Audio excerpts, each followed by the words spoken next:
Bonsoir Arnaud, Bonsoir Mali. bienvenue pour cet entretien, ce nouvel entretien. Ça fait longtemps. Merci pour ton invitation, merci beaucoup. Je t'en prie. Et aujourd'hui, on va aborder une question qui intéresse beaucoup de nos auditeurs et qui entraîne beaucoup de discussions d'ailleurs dans les forums et dans même notre page à nous, qui est la question des besoins des évitants. On s'aperçoit que le rapport aux besoins de l'évitant est exprimé d'une manière assez particulière.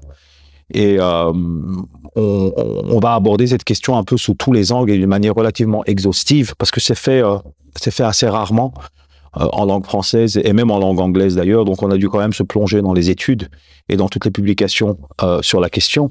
Et j'aimerais que aujourd'hui tu nous expliques comment l'évitant perçoit la question des besoins et le traduit finalement dans l'interaction, le lien qu'il peut avoir avec son partenaire. Alors, première chose à dire, c'est qu'effectivement, c'est un sujet de crispation, la question des besoins, puisqu'on entend ici et là souvent les évitants, ou du moins certains évitants, dire qu'ils n'ont pas spécialement de besoins, ou en tout cas qui ne sont pas là pour répondre aux besoins de l'autre, etc., etc. Donc on entend beaucoup de choses qui vont dans ce sens-là. Et s'il y a une crispation comme ça autour du besoin, c'est que il est réel. Cette crispation est réelle. Je m'explique. Alors, aujourd'hui, Mali, je vais quand même me servir beaucoup de mes notes parce que je suis assez fatigué. Et donc, je vais devoir revenir souvent à mes notes, mais pour rendre la discussion beaucoup plus intelligible. Voilà, et puis pour que ce soit le plus possible clair pour tout le monde. D'accord. Donc, première chose, c'est que l'évitant, dès le départ, dans sa tendre enfance, déjà au niveau infantile, a compris qu'il ne devait pas exprimer ses besoins pour pouvoir potentiellement être accepté et être aimé. D'accord. C'est la première chose. Donc, il a passé son temps, et ça se fait évidemment sur le plan inconscient, c'est toujours important de le rappeler. Quand on parle de l'étape infantile, on est vraiment dans quelque chose qui n'est pas vraiment conscient. Et donc, il comprend effectivement que si je veux être accepté, toléré, je dis bien accepté, toléré, voire être aimé, il va falloir que je n'exprime pas trop mes besoins. Donc, ce qui va se passer, c'est que il va commencer par les réprimer. Une partie de ses besoins sont réprimés. Pourquoi ? Parce que tout simplement, la figure d'attachement lui a fait comprendre d'une manière ou d'une autre, que ce soit par l'intrusion, que ce soit par le fait d'être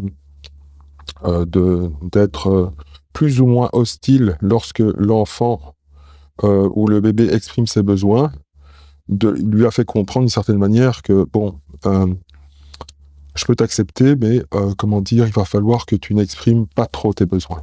C'est ça. Je mets des mots sur... Oui. En réalité, ça se passe pas comme ça dans les faits. C'est des interactions, et ça se passe souvent dans le non-verbal, mais aussi dans le verbal. Genre, le bébé pleure pour dire qu'il a besoin de ceci ou de cela. Il faut rappeler aussi que quand on parle de besoins émotionnels, évidemment, ça se traduit par toute une série de comportements et qui sont assimilés au plus jeune âge à des soins. Maman, j'ai mal au ventre. Bon, ça se fait avec des pleurs, ça. Maman, je veux pas dormir. Maman, j'ai besoin du sein, etc., etc. Donc, effectivement, on transforme des besoins émotionnels en besoins tangibles. C'est ça, les soins, la prise en charge des soins du bébé. Et donc, le bébé comprend assez rapidement, et puis enfant, il comprend rapidement, bon, je vais devoir m'occuper moi-même de mes propres besoins. Et en même temps, dans l'interaction, dans la relation à la figure d'attachement, je vais devoir échanger son regard positif à mon égard, sa tolérance à mon égard, son amour à mon égard, par le fait de réprimer mes besoins. C'est comme ça que ça commence. C'est important de comprendre ça, parce que plus tard... Ça va justifier tout le reste, en fait. Plus tard, c'est comme ça que ça va se passer. C'est-à-dire qu'avec l'amoureux ou l'amoureuse, on va aussi taire ses besoins. On va aussi les réprimer. Pour une raison simple, c'est que on fait toujours le même échange. Amour, Et comme il n'y a pas eu d'amour inconditionnel, petit, donc on va échanger de l'amour, la chaleur de l'autre, l'amour de l'autre, contre une répression de nos propres besoins, contre le fait de taire nos propres besoins. Donc voilà, je mets un peu... Oui, c'est très bien, tu poses les cadres de l'origine, en fait, justement, du rapport aux besoins. Alors, selon... Excuse-moi de t'interrompre, Mali, mais le besoin ici, tu vois bien que je le mets en exergue avec la relation. Oui. On est dans un rapport relationnel entre l'enfant et la maman, par exemple. Tout à fait. Je dis la maman souvent parce que c'est la figure d'attachement. En général, c'est toujours elle qui apporte les soins de manière...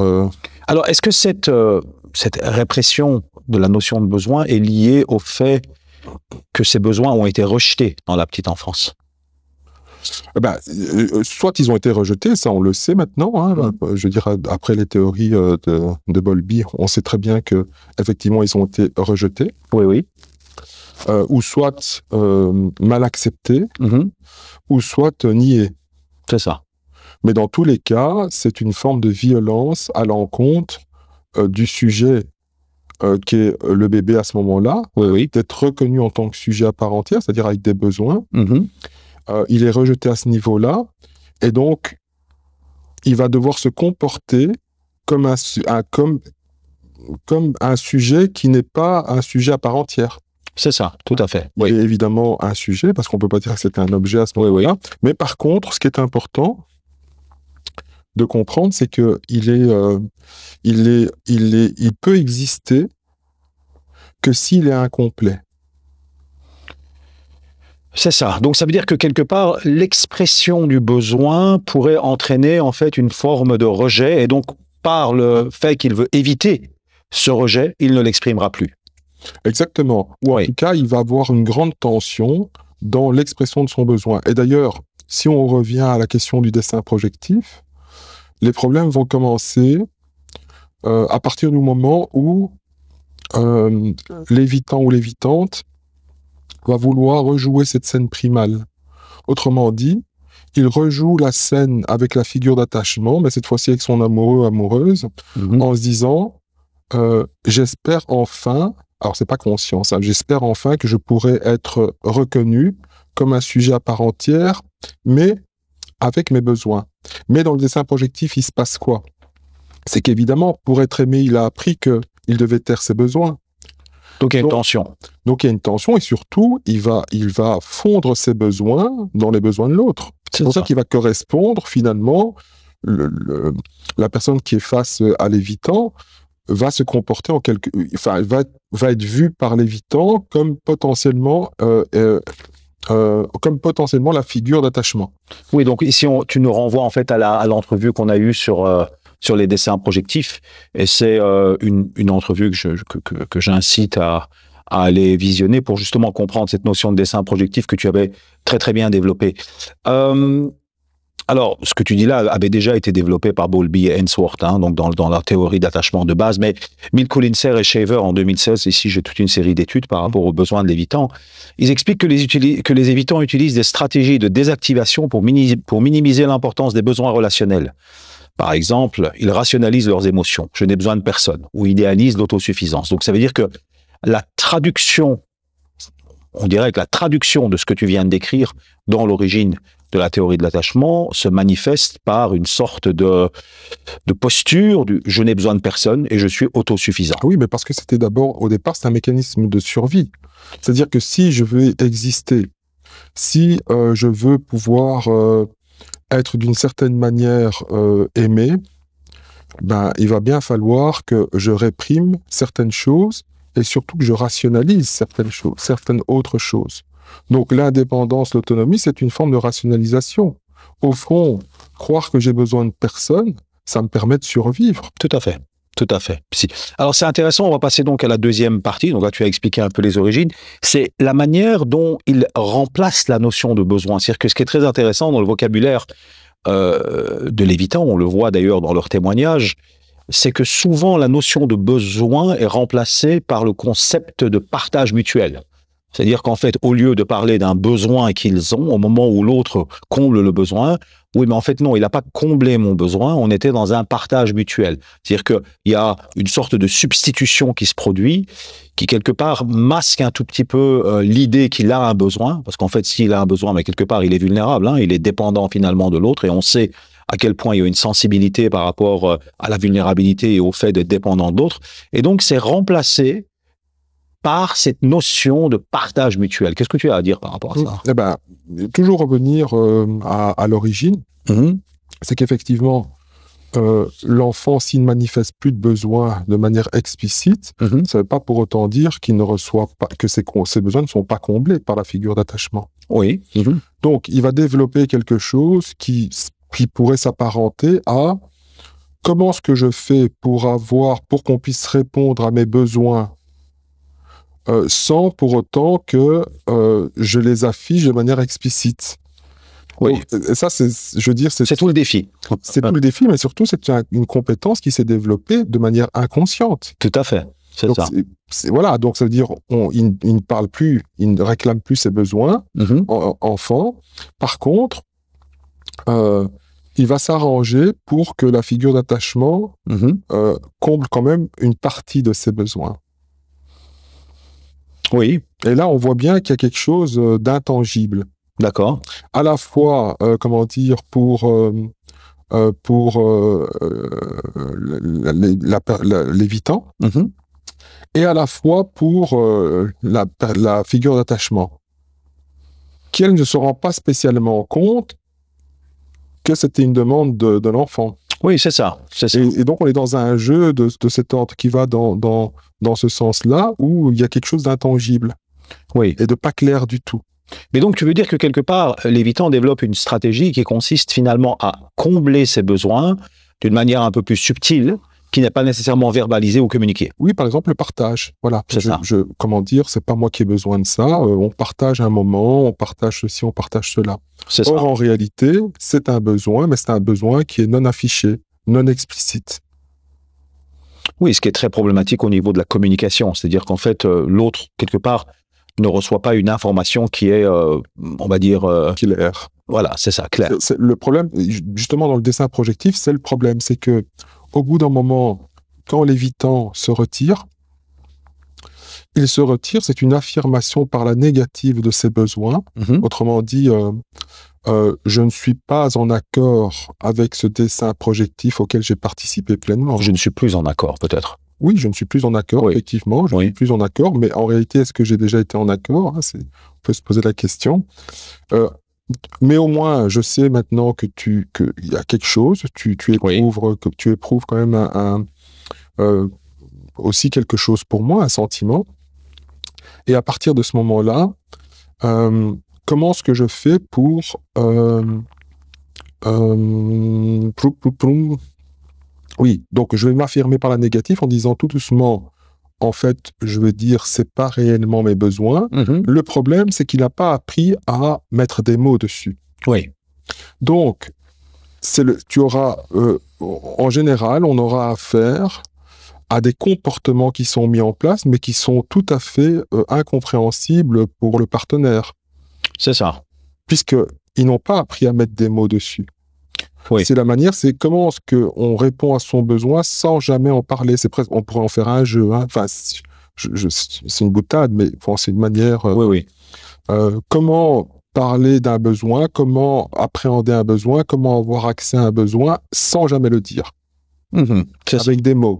C'est ça. Mais principalement avec des comportements. Avec des comportements. Alors, c'est intéressant ce que tu dis, parce que Finney, en 2008, qui est une publication qui est connue, de Finney en 2008, admettre les besoins implique de reconnaître une dépendance envers autrui, ce qui est perçu comme une menace pour son autonomie. Ça, c'est une conclusion de Finney. Tu peux répéter, pardon? Donc, admettre les besoins, implique de reconnaître une dépendance envers autrui, ce qui est perçu comme une menace pour l'autonomie. Exactement. Voilà.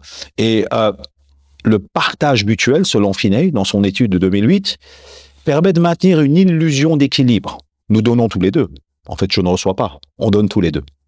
Et cela lui permet de ne pas exposer ses attentes. Parce qu'en fait, comme c'est un partage, c'est une manière de ne pas verbaliser le besoin et justement de se, quelque part, cacher derrière l'idée du partage mutuel dans l'objectif de dire, mais non, mais en fait, c'est pas un besoin que j'avais, c'est juste un partage. Exactement. Mais, voilà. et donc, si je peux me permettre de réagir par rapport à ça, c'est que il faut vraiment le comprendre comme étant une peur de l'évitant, mais c'est une peur qui n'est pas tout à fait claire, oui. mais où on oscille entre la peur d'être rejeté si j'affirme mes besoins, comme jadis avec la figure d'attachement, et le fait de me dire, au fond, je vais continuer à être aimé en taisant mes besoins. C'est ça. C'est ça. Hein, on est vraiment et le nœud, la source, le nœud du problème se trouve souvent là. Au fond, je n'ai pas appris à exprimer mes besoins en toute sécurité. Hein, et donc ça, c'est clairement, parce que c'est important quand même de le dire, c'est pas du tout de leur faute. Hein. Oui, c'est un mécanisme. Voilà. C'est un mécanisme de défense qui leur a permis de survivre. Et donc l'espoir, qui est en fait une reproduction de ce qu'ils ont vécu. Exactement. Oui, et donc avec l'espoir quand même que la nouvelle figure d'attachement, hein, si j'ose dire, l'amoureux, l'amoureuse, va pouvoir deviner cela. Non seulement deviner, mais va surtout pouvoir mettre une base de sécurité qui va permettre l'émergence des besoins, en tout cas de l'affirmation de certains besoins. Et c'est très compliqué, parce que comme il n'y a pas de mots qui sont mis dessus, et que ça s'exprime principalement que par des comportements, ben la personne en face ne comprend pas. Tout simplement. Tout à fait. On était dans ce dessin projectif, tu m'avais dit qu'il y avait ceci, puis cela, et puis d'un seul coup, tu as un comportement que je ne comprends pas. C'est quoi le problème? Et alors, là, la personne, le partenaire de l'évitant, il va commencer à questionner, à poser des questions, et là, sans s'en rendre compte, il vient taper directement sur l'endroit de crispation de l'évitant. Qui crée en fait une activation encore plus forte de son évitement. Oui, parce qu'au fond, je me retrouve dans une situation où je vais potentiellement rejouer cette scène primale. Oui. Et j'ai l'impression que ça va encore mal se passer. Oui, c'est ça. Et en fait, ça se passe souvent mal. Pourquoi? Parce qu'en fait, de l'autre côté, le partenaire, lui, il veut comprendre. Ou elle veut comprendre.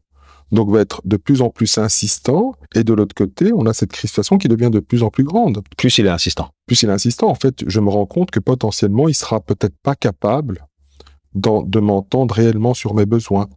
Et donc, il y a quelque chose comme ça, potentiellement, de honteux.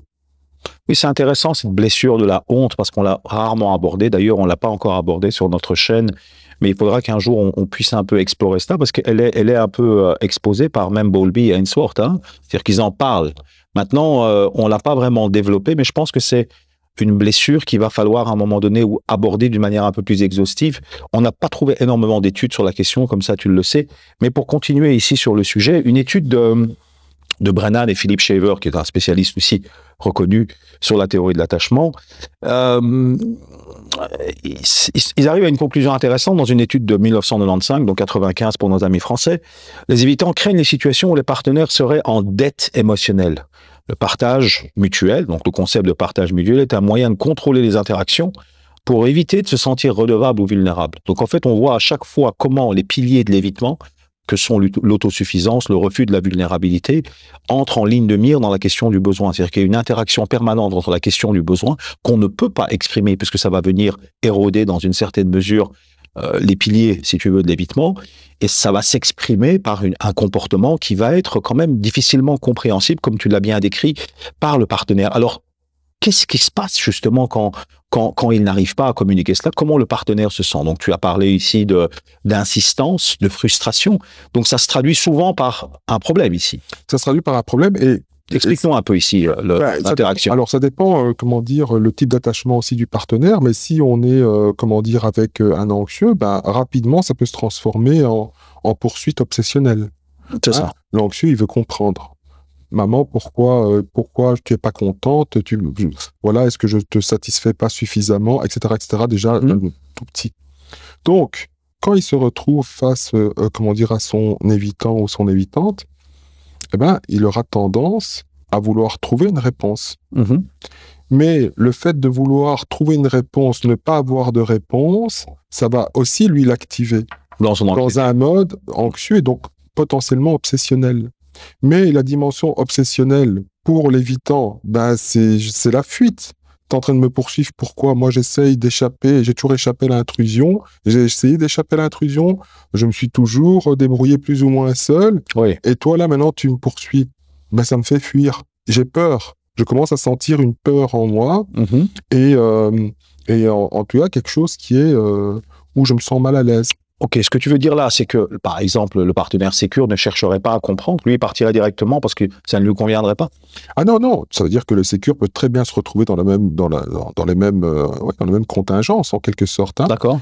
Il y aura peut-être une petite différence, c'est que la dimension obsessionnelle, si elle arrive, à un moment, ça peut arriver, hein, on peut changer comme ça de structure, mais alors pas sur le plan structurel, mais de comportement, Oui, oui. où quelqu'un qui est tout à fait... sécure peut se transformer pendant un temps en anxieux. Hein. Oui, oui, c'est-à-dire qu'il devient plus anxieux. La différence quand même, c'est qu'on retrouve sa structure de base au bout d'un moment. C'est-à-dire que l'anxieux ou le dépendant affectif, pour aller encore plus loin, aura tendance à rester beaucoup plus longtemps dans la dimension obsessionnelle. C'est ça, oui, oui, c'est ça. Bon, ça, c'est juste amplifié chez eux, en fait. Voilà, c'est ça. Mais c'est intéressant ce que tu dis là. Alors, selon toi, ici, est-il possible, encore une fois, de pouvoir justement interagir avec un évitant qui n'a pas la capacité d'exprimer ses besoins, sans vraiment tomber dans ces attitudes de protestation et dans ces attitudes je dirais, d'insistance. C'est-à-dire qu'à un moment donné, toute relation doit avoir un minimum de communication pour pouvoir se pérenniser. Donc, est-ce qu'il est possible, selon toi? Alors, c'est pas... j'essaie pas de te pousser à dire qu'un évitant qui fait pas un travail sur lui va avoir énormément de difficultés dans toutes ses relations, mais à partir du moment où cette question des besoins n'est pas discutée, travaillée, c'est quand même très compliqué d'interagir, alors. Oui, c'est plutôt compliqué parce que en réalité... À moins qu'on soit pas dans une relation. Et là, on va peut-être en parler juste après. Oui, mais donc, dans une relation, effectivement, le point de crispation, c'est les besoins. C'est ça. D'un côté, l'anxieux qui dit « j'ai des besoins, j'aimerais qu'on y réponde », et lui, ça le renvoie aussi à sa figure d'attachement. Hein, voilà, il veut que maman comble ses besoins, et donc il pleure, ou il n'a pas honte, hein, il y va jusqu'au bout, je veux qu'on comble mes besoins. Et de l'autre côté, on a aussi une crispation par rapport aux besoins, mais avec un effet plutôt inverse. Oui. Je fuis mes besoins. Oui, oui, tout à fait. Mais c'est hyper intéressant ce qu'on est en train d'aborder là, parce que je crois qu'un des plus grands malentendus auxquels on est confronté, c'est justement la question que nous, on a abordée, qui est le cadre relationnel. On a beaucoup insisté sur la question du cadre relationnel. Juste avant de passer à l'impact sur les relations, je cite encore une étude de Cassidy et Kobach de 1988, qui montre que les évitants surévalorisent leur indépendance et ils assimilent, c'est très intéressant, ils assimilent les besoins à une faiblesse. Pour nous, avoir des besoins, c'est être faible. On ne peut pas avoir de besoins. Ça c'est marre d'une rationalisation. Au fond, ils se sont construits comme ça. Hein, c'est des Spartes. Hein, oui.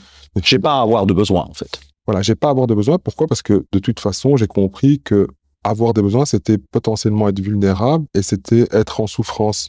Donc, du coup, je rationalise, j'ai besoin de personne, je me construis seul, et je ferai face tout seul à mes besoins. Et ceux que je trouverai en face de moi, qui, eux, auront des besoins, je les verrai potentiellement comme étant faibles. C'est ça. Sauf que c'est une construction qui est au départ un mécanisme de survie. Tout à fait, non, bien sûr, c'est un mécanisme de survie qui est inconscient. Et plus il est dédaigneux, plus il va avoir une forme de mépris pour cette faiblesse. Alors ça arrive plus souvent effectivement chez les évitants dédaigneux, mais de haute intensité. Hein. Oui, c'est ça, les grands évitants. Ok. Alors l'impact sur la relation est très intéressant. Et ici, Amir Levin et Heller dans leur livre Attaché en ont parlé, mais ils ont aussi fait une étude en 2010 qui en a parlé.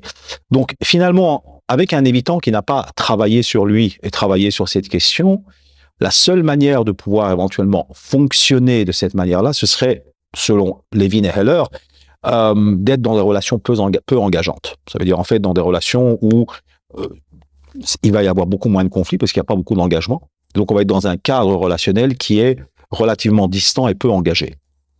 En fait, il n'y a pas vraiment une relation, beaucoup d'attentes ou beaucoup de besoins. Donc à partir du moment où il y a peu d'attentes et peu de besoins, qui sont engagés dans la relation, bah, finalement, le fait que l'évitant n'exprime pas globalement la question de ses besoins pose apparemment moins de problèmes. Mais ça devient plutôt des relations superficielles.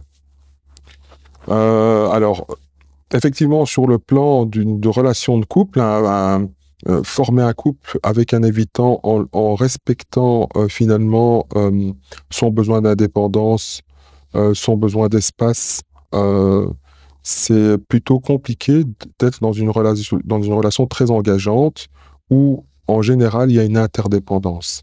Ils n'aiment pas l'interdépendance. Hein. C'est compliqué parce que ça les confronte et ça les met chaque fois en situation de danger, mais ça se passe d'abord sur le plan perceptif. Hein. C'est toujours important de comprendre, on rationalise pas ça. Tout à fait. On se dit pas, oui, si je suis dans cette situation-là, alors je vais avoir peur. Non, c'est vraiment des sensations, besoin de vouloir partir, s'écarter de l'autre. C'est des sensations de ce type-là qu'ils vivent. Hein. C'est pas j'ai intellectualisé le tout et puis voilà, maintenant je comprends ce que je dois faire. Pas du tout. Tout à fait. Voilà.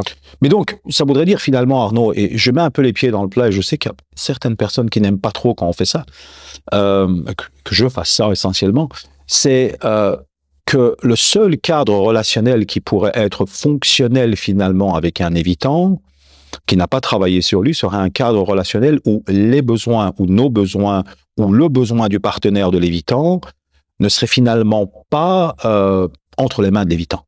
Ça veut dire, en fait, si un partenaire d'évitant n'a pas vraiment de besoin pour une multitude de raisons, ou qu'il les comble ailleurs, et qu'ils ne sont pas entre les mains de l'évitant, la relation avec l'évitant ne poserait strictement aucun problème sur le plan des besoins. Alors, à cette question, c'est pas si clair que ça. Parce que, comme c'est quelque chose qui n'est pas réellement conscient, on le voit chez beaucoup d'évitants, en tout cas qui ont un degré d'évitement assez élevé, il n'y a pas cette reconnaissance du besoin. Donc, quand on leur parle de besoin, bon, eux, ils sont toujours dans cette rationalisation, dans ce mécanisme de défense qui dit, bah, de toute façon, nous, on n'a besoin de rien. Donc, on comprend même pas, en fait, vos histoires de couple où il faut pouvoir potentiellement répondre aux besoins de l'autre. Alors, pourquoi ils sont en couple? Ben, c'est tout le paradoxe. C'est à la fois, je suis en couple, pourquoi? Parce qu'au fond, j'ai besoin de chaleur. Tout le monde a besoin de chaleur. C'est ça. Anxieux, sécure, peu importe qui. Mais ils ne veulent pas le reconnaître. Mais parce que le reconnaître pour eux, c'est conflictuel. C'est une crispation, d'abord émotionnelle. Si je m'abandonne là, je peux me perdre et je peux souffrir. Donc j'ai un véritable besoin, mais que je ne peux pas reconnaître comme un besoin. Oui, parce que sinon, ça me met dans une situation potentiellement de vulnérabilité. Et c'est d'abord ça le problème. C'est pas le fait que je veuille pas être en relation.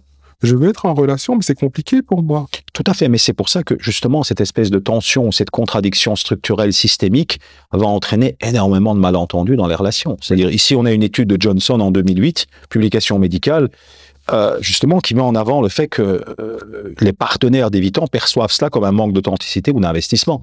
En fait, le partenaire d'évitant dit mais il s'investit pas. Oui. Mais parce que ils ont commencé dès leur plus tendre enfance à ne pas s'investir pleinement, puisque s'investir pleinement pour eux, c'était potentiellement être en danger. Ils ne supportent pas donc, il ne faut pas oublier qu'ils ne supportent pas de souffrir. Là, on revient toujours à la même chose. Hein. C'est peut-être un peu de la redite, mais il faut quand même le dire à nouveau. Maman sort de la pièce, l'anxieux, le bébé anxieux, il pleure. Maman, elle est où? Oui, c'est ça. Elle revient, il sourit. Oui. Mais l'évitant, c'est pas comme ça qu'il fonctionne. Mais tu aimes revenir toujours aux scènes primales pour essayer d'expliquer par la suite. Mais oui, parce que c'est important, c'est une reproduction en fait. Oui, parce que c'est une reproduction et surtout, on est dans un cadre relationnel.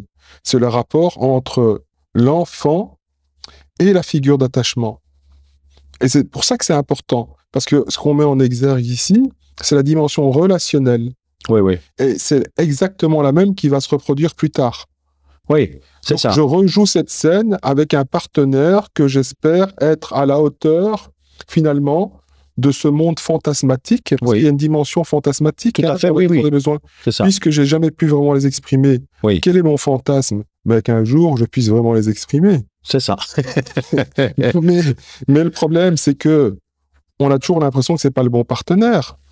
Parce que cette peur est plus grande que le fantasme, que le fait de pouvoir mettre en branle son fantasme. Et donc, ça veut dire que quand le partenaire n'arrive pas à s'ajuster à cela, en tout cas, l'évitant le perçoit comme étant, c'est pas le bon partenaire, on passe au suivant, en fait. En général, c'est comme ça que ça se passe, effectivement. C'est ça, c'est très intéressant. Alors, ce même Johnson en 2004, parce que bon, on a quand même essayé d'élaborer pas mal de protocoles pour essayer de justement traiter l'évitement. C'est pas facile parce qu'on n'a pas vraiment un protocole standard. On a pas mal de pistes. On a pas mal de pistes. Et Johnson en 2004 a parlé de ce qu'il appelle Emotionally Focused Therapy, donc une thérapie basée sur l'attachement qui aide les évitants à identifier leurs besoins refoulés et à tolérer la vulnérabilité. C'est une clé centrale pour justement traiter l'évitement. C'est justement la question du besoin, c'est-à-dire apprendre à l'évitant à accepter le fait qu'il a des besoins et accepter la vulnérabilité. Si tu n'arrives pas à toucher à ces deux éléments-là, c'est difficile d'ouvrir la porte pour le reste, en fait. Alors, effectivement, et donc ça commence toujours par... Tu confirmes ça, toi, en tant que thérapeute? Oui, clairement. Oui. Donc, il y a d'abord une prise de conscience des besoins. Oui. C'est très, très problématique. Hein. Oui, oui. Première étape. Hein. Prise de conscience des besoins. Donc, on va toucher à quoi? À quelque chose qui est souvent réprimé. Oui. Hein? Parce qu'en général, on va avoir quelqu'un qui va te dire, bah écoute, moi de toute façon, j'ai aucun problème par rapport à ça. Et évidemment, c'est toute la rationalisation qui te présente au départ, et c'est normal. Quand on commence à rentrer un peu dans le dur, on se rend compte effectivement qu'il y a eu de la répression sur certains besoins. Mais c'est très difficile d'abord à admettre ça, parce qu'on touche à un mécanisme de défense. Le mécanisme de défense, il est là pour protéger l'individu. Hein. C'est ça. Donc, si on touche un mécanisme de défense, potentiellement, on met l'autre en danger. C'est ça. On le remplace par quoi? Donc, il y a une prise de conscience des besoins, déjà, pour commencer, et potentiellement d'un besoin que je ne peux pas combler seul. Mais c'est terrible d'arriver à cette conclusion. Ça touche complètement au pilier sur lequel se sont fondés, en fait, l'évitement. Mais c'est justement là le problème. C'est qu'il va falloir, bousculer le construit. Mais sauf que ce construit, c'est un ancrage. Puisqu'il est là, c'est ce qui leur a permis... Il est perçu comme un bouclier, il est perçu comme une défense. Et donc... Non, eux, ils ne le perçoivent pas comme ça. Ah non, ils ne le perçoivent pas comme ça. Par contre, ils se sont construits de cette manière-là. C'est ça. Et donc, c'est comme si tu revisitais tout le construit de quelqu'un. C'est compliqué. Tu vas toucher aux piliers fondamentaux, en fait, donc, de la construction. Évidemment qu'il y aura du stress, évidemment qu'il y aura potentiellement de la colère, toutes ces choses-là, en fait, qui ont été enfouies. Oui, c'est ça. Donc, je veux dire, c'est pas évident de... Et surtout, ce qui est encore plus, pour moi, plus problématique, c'est à partir de quel moment... éventuellement, un évitant voudrait-il toucher à cela? C'est-à-dire que, pourquoi devrait-il toucher à cela? Oui, donc ça, c'est une réponse qu'on a très souvent de la part d'évitants, pas tous, mais en tout cas une partie, qui disent finalement, quel est mon avantage à devenir vulnérable? C'est ça. Et à juste titre. Tout à fait. En réalité, pourquoi est-ce qu'il devrait devenir plus vulnérable? Pour pouvoir vivre une relation authentique, une relation plus profonde et un véritable amour. Oui, mais donc la question pour eux, c'est est-ce que ça en vaut la chandelle? Puisqu'ils ont déjà fait le choix tout petit de se dire, moi, c'est pas grave, j'aurais pas une vraie relation. Ou alors... J'aurais pas une vraie relation, mais je serais quand même, malgré tout, je survivrais et je serais quand même accepté d'une certaine manière. C'est ce qui s'est joué déjà dès leur plus jeune âge. C'est ça. Donc ça veut dire que le deal, ils l'ont déjà fait. Oui. La question, c'est qu'est-ce qui fait qu'aujourd'hui, je voudrais revenir sur ce deal primal. Mais aussi, on pourrait aussi rebondir sur une chose que tu as dite, qui est, finalement, je pense que c'est possible, c'est juste pas le bon partenaire. Je vais trouver le bon partenaire dans leur, on va dire, dans leur approche fantasmagorique, si tu veux, de la relation. C'est finalement, il est possible de trouver l'amour tout en préservant ce paradigme. Oui, tout à fait. C'est-à-dire qu'en fait, il y a une vision de la relation qui est très hors sol, qui est pas très réaliste, et qui, quelque part, finalement, pourrait exister théoriquement. C'est-à-dire, on pourrait trouver l'amour tout en étant évitant. Pas réaliste dans le sens où, puisqu'il y a ce fantasme de pouvoir vivre ça sans jamais se dire qu'on le vivra. Oui, oui. Et que ça fonctionne un peu en vase clos, parce qu'au fond, rentrer en relation avec quelqu'un, c'est-à-dire même en amitié ou peu importe, c'est potentiellement échanger. échanger, alors si c'est des personnes qui sont significatives, échanger sur des choses qui sont significatives, qui ont du sens pour nous. Tout à fait. Mais si je me dis, ça, jamais je le partage, parce que si je devais venir à le partager, je me mettrais en danger. Ben, je ne le partage pas. D'accord. Et donc, du coup, je continue à me dire, voilà, ok, je peux rentrer en relation jusqu'à un certain niveau, mais sans me mettre en danger. Mais moi, ce deal, de toute façon, je l'ai fait il y a longtemps. J'ai accepté ça. J'ai accepté de ne pas pleurer quand maman quitte la pièce. Tout à fait. Et de ne pas sourire quand elle rentre. Mais est-ce que le deal a également été fait quant aux conséquences relationnelles de ce deal? C'est ça la question pour moi. Mais la conséquence, c'est quoi? C'est d'abord pour eux, c'est la survie. C'est ça.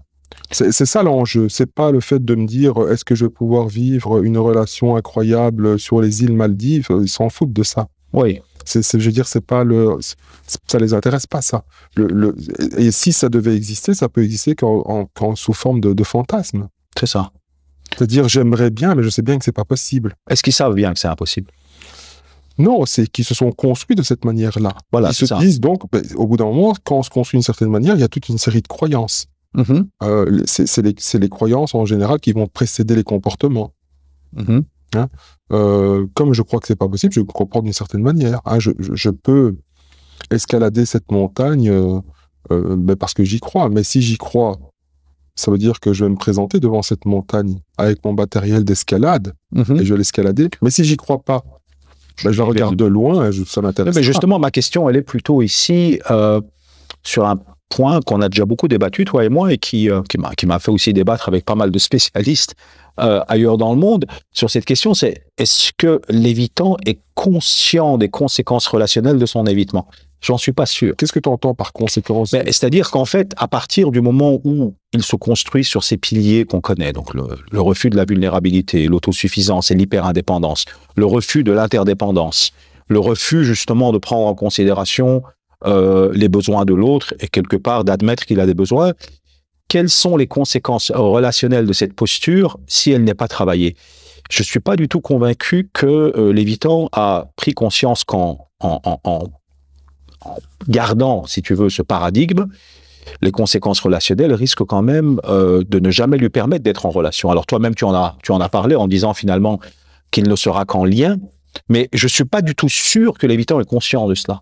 Et en fait, si tu dis à un évitant, tu ne vivras jamais de relation, si tu préserves cette architecture psychologique, mais tu ne vivras que des relations peu engageantes, qui seront probablement un peu superficielles et distantes, et finalement avec des gens qui peut-être vont s'engager, mais toi, avec ton architecture, tu pourras jamais véritablement être dans une relation, ils n'en sont pas conscients. Oui, parce que, en fait, en réalité, eux, ça leur convient très bien. Mais es-tu sûr de ça? Parce que on sent clairement qu'il y a toujours un paradoxe chez eux. C'est-à-dire, en fait, ce qui leur convient, c'est le confort psychologique. On a déjà fait un entretien là-dessus. Exactement. Mais est-ce que ça leur convient de ne pas être finalement dans des relations qui, pour eux, quand même, représentent un idéal, hein? C'est-à-dire l'idée de la chaleur relationnelle, ils la veulent. Ça reste un fantasme. C'est ça. Mais c'est cette question-là qui, moi, m'intéresse et qui, pour moi, reste encore un mystère. Et j'aimerais quand même connaître ton opinion là-dessus. Pour toi, ils le savent, ça, que c'est un fantasme? Non, alors c'est pas toujours clair comme ça. Hein. Je veux dire, si on les interroge, on verra bien qu'il y a une dimension fantasmatique là-dedans. Oui. C'est-à-dire, au fond, j'aimerais pouvoir vivre quelque chose de cet ordre-là, mais c'est impossible. En fait, on a tous des fantasmes. Hein. Oui, c'est ça. Des fantasmes différents selon qui nous sommes. Mais le propre du fantasme, c'est quoi? C'est que en général, il ne sera jamais vécu dans le réel. Oui. Donc, il reste une sorte de rêverie, voilà. Mais pas plus que ça. Sauf que l'évitant, lui, s'est construit en se disant, au fond, on ne change pas une équipe qui gagne. Si je suis là aujourd'hui à pouvoir vivre comme je vis, en ayant trouvé une certaine forme d'équilibre dans ma vie, c'est pas pour en changer parce que j'ai rencontré quelqu'un qui veut vivre un amour relationnel profond avec moi.